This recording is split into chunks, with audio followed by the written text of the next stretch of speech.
My sister-in-law tried to sleep with me because she said I remind her of my late brother. She was completely apologetic when I turned her down. I don't want to give too much info, but my late brother, her deceased husband, and I are alike. We were best friends. My wife and I have been helping her process everything and helping with her small children. I feel really bad for her. She was left widowed and obviously hurting. I just don't see how sleeping with me would help. I'm still in a very difficult position because she begged me not to tell anyone, and especially not my wife. They're really good friends, and I can tell she regretted asking me this. My boyfriend has been cheating on me with prostitutes. My boyfriend, male, 32, and I had been together for a year and took the next step of moving in together. It was bliss. Our relationship was, or so I thought, it was rock solid, fun, easy. And he made me feel so loved. He was affectionate and always telling me how much he loved me. For me, there were no red flags. The only thing that bothered me about the relationship was the fact that for the entirety of our relationship, even in the initial dating phase, he had a low sex drive and seemed embarrassed to talk about it. As the months into our relationship went on, things in that department did slowly get better, but it was always me from the get-go being the one to make the move, which didn't make me feel good. But after kissing a few frogs, I was just delighted to have met someone who appeared to treat me right and make me feel special, and wanted the same things out of life as me. I thought a proposal was on the cards, and kids within the next couple of years. My family, friends loved him, and all thought he was so lovely and a great match for me. A couple of weeks ago we were relaxing, curled up together on the sofa. It was a Sunday afternoon, and after a big walkout that morning we had both dozed off. I wake up and tap his phone on the coffee table to check the time. And on his screen is a message from a female that says, "Today I'm in London, baby. Bank transfer is fine." Heart racing and panicked at what it means, I take my moment when he goes in the bathroom to check his phone. Now hidden in his archived messages, I find him messaging two sex workers, asking their rates, if they can send him a video of their bum if he sends money, and if he can come and see them after work that week. Devastated, I confront him. He's mortified, hysterical, and pleads with me that he was never actually going to go through with it. That messaging them was just something he did for a kick because he wanted to know why he had such a low sex drive. My irrational brain, being totally in love with this guy, wanted to believe it was true. So as to not have another failed relationship, I tried to convince myself that he hadn't gone through with this before. When we'd had conversations in the past about friends cheating, he'd always sounded so disgusted in them,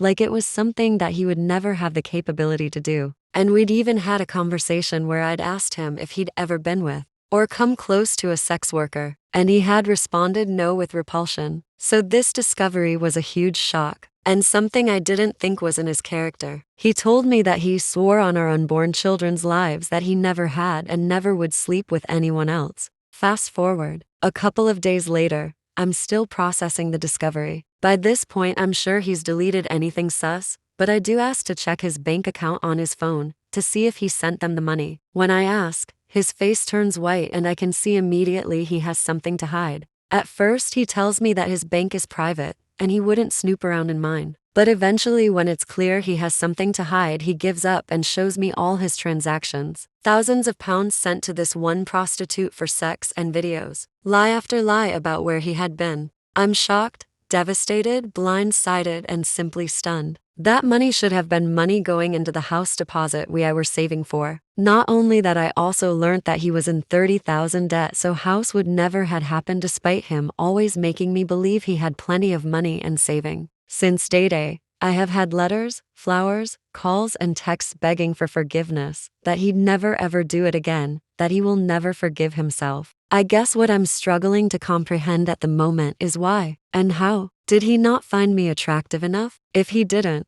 why did he ever get into a relationship with me? Is this something that men just do, and many of us just never realize? Why does this niggling part of my brain want to try and make it work despite knowing he has treated me awfully and it would be a complete lack of self-respect? I'm worried that I'm now 30, desperately want a family, and I'm going to have to put myself out there to meet someone else, which is the last thing I will feel like doing for a very long time. Any words of advice for getting through this horrible period? Anyone experienced it before?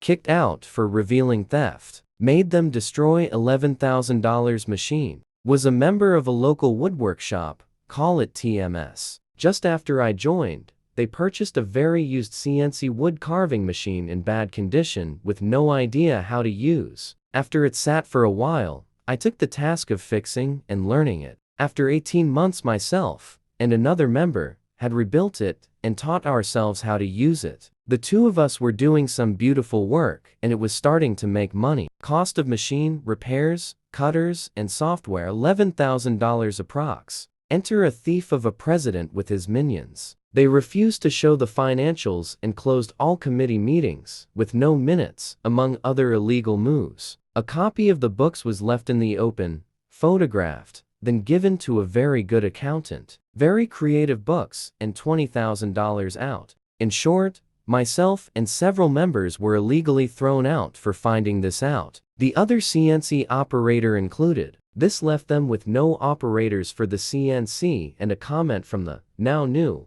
puppet president that anybody can use it. Now, 2 years down the track and the CNC still hasn't run, and I am being blamed for sabotaging it. I still have good friends there who have confirmed, on video, the idiots had not reset an emergency stop. Reset it manually, and it would run. Recently told they were looking at getting rid of it, so I made some bets with old and existing members that they would rather destroy it rather than be embarrassed if it worked again. I put the word out it was for sale. The shop I am now at made a good offer, and several other good offers were made, even as far away as Adelaide, and the members wanted to sell to my shop. Their majority say was ignored, and the CNC is now scrap. To make sure I didn't get it, I made $400 on bets. If anybody can use it, that makes the TMS committee nobody. $11,000 out of pocket and in financial trouble. All for the lack of brains, arrogance, thieves, and being an oligarchy.